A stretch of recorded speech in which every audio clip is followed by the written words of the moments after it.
Benetton Formula 1992 pour confirmer.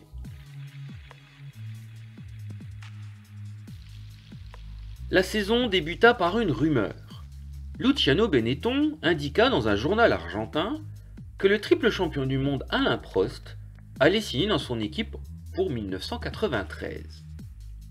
Une rumeur démentie par Guy Ligier, destinée à montrer le cap franchi par l'équipe Benetton pour cette saison 1992.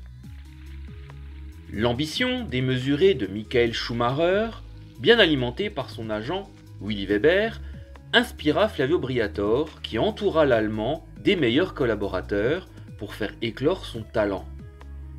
Ross Brawn devint directeur technique, Rory Bryan à la conception et Pat Symonds comme ingénieur de Schumacher. Briatore et Walkinshaw se répartissaient aussi les rôles à la direction de l'équipe. Le politique et le commercial pour l'Italien, le sportif et la gestion de l'usine pour l'Écossais. Techniquement, la B192, arrivée pour les premières courses européennes du championnat du monde 1992, était l'ultime héritage de John Barnard avant son départ. L'ingénieur anglais avait également cédé les plans de la boîte de vitesse semi-automatique qu'il avait conçue chez Ferrari en 1988, mais trop tardivement pour être exploité dès 1992 par Benetton.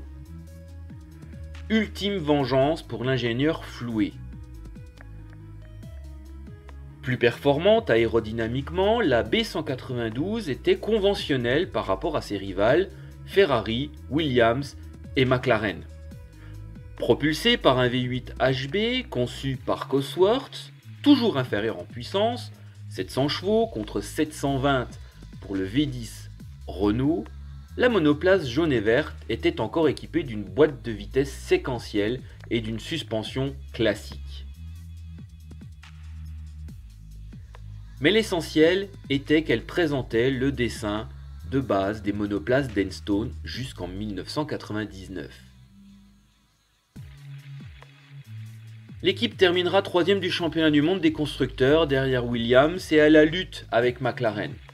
Une victoire au Grand Prix de Belgique pour Michael Schumacher et beaucoup de podiums.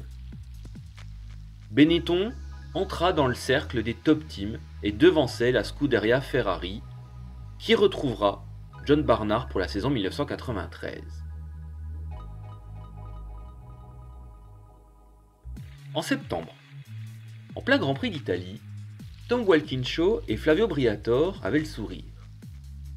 Ils venaient de signer un contrat de 2 ans avec la petite Scuderia Minardi.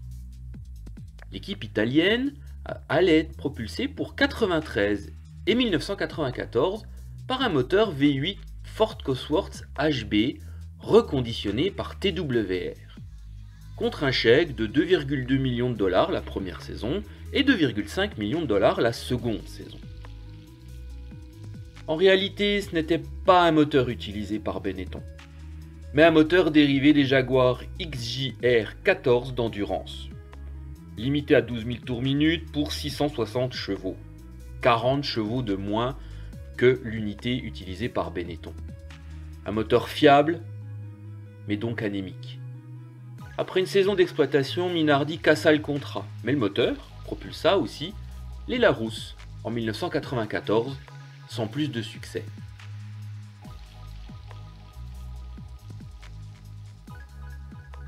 En fin de saison, à Londres, une rencontre discrète conforta le nouveau statut de l'équipe Benetton.